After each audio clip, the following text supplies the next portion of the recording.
My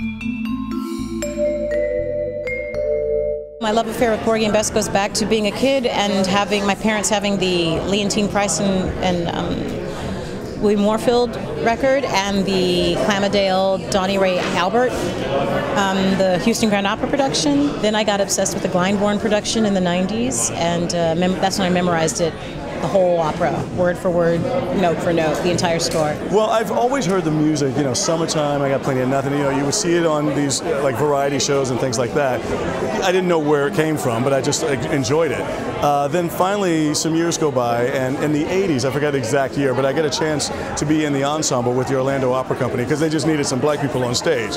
And so I got a chance to, you know, be a part of the opera. Never thought I'd be a lead in the show because it's always been in the opera world. But when this opportunity came up, I jumped at it. And Diane, Paulus, and Suzan-Lori Parks and everybody involved were very supportive and saying, we really want you to be this Porgy. We went back and looked at all the original sources, the 1925 novel that DuBose Hayward wrote called Porgy, the play that he wrote with his wife in 1927 that opened on Broadway at the Theatre Guild. We looked at the movie that Sidney Poitier made, and you know, even the fact that Sidney Poitier, you know, had regrets about doing it, you know, because he felt it was a Hollywood stereotype. Even that fed our approach on this. It's a beautiful, beautiful opera. The music is transformative. It's resplendent. It can't get better. I often, in my work, my own work, I reach back into the past to bring things forward. You know, it's kind of like my work is almost a bridge for stories, and so it seemed very natural. I felt like I'd been called. Because there's so much material, we've gone from the book, you know, the actual book that DuBose Hayward wrote, into the opera, and there's so much lush material that we can pull from, and we're not necessarily telling the audience what it is, but it's just kind of like subtext for us. Things like carrying a basket on top of the head that these people would do in this time frame, in Catfish Row in South Carolina. So it's little things like that that help us bring authenticity to the role. The music is as much a part of what you're doing, and as much of a character, and gives you as much information about the character as the actual text does. And that's all laid out for us, you know. I mean, George is scoring certain moments so that to tell you emotionally what's going on. I mean, so that's something we pay very close attention to.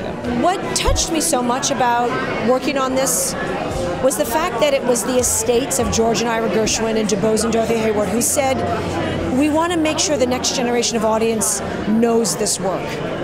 And that meant so much to me. How to take a classic from the past and bring it forward, not in a way that updates it or changes it, but just makes the original pulse like it was written yesterday. It's a new piece to us, and we're working on it and discovering it together, as any group would do working on a musical. But we look at it as a new musical because we have to discover it for ourselves, you know, so that then when we bring it to the audience night after night, they're discovering it, you know, and it's new to them, it's new to us, and we're all discovering it together. I was not afraid, and folks coming to it shouldn't be afraid. It's Porgy and Bess. Remember the Sistine Chapel? Remember when they, you know, well, maybe it's not the same thing, but when they took some dirt off it and people were like, oh man. But when you're going now, you're like, whoa. That's what, maybe they'll go, whoa. Diane has been one of the best directors I've worked with because she is so giving and so like, what do you think? What is this? What is this? And we've also had a chance to give our history as African Americans to help move the story along. She's just a wonderful director and so smart, so smart.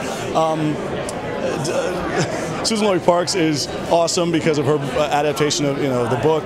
I'm just trying to think of all the creative staff, but working with Audra McDonald, it's a dream come true. I mean, she's been a friend for years, but I get to fall in love with her over and over again every week, so this is great. And I get to kiss her too.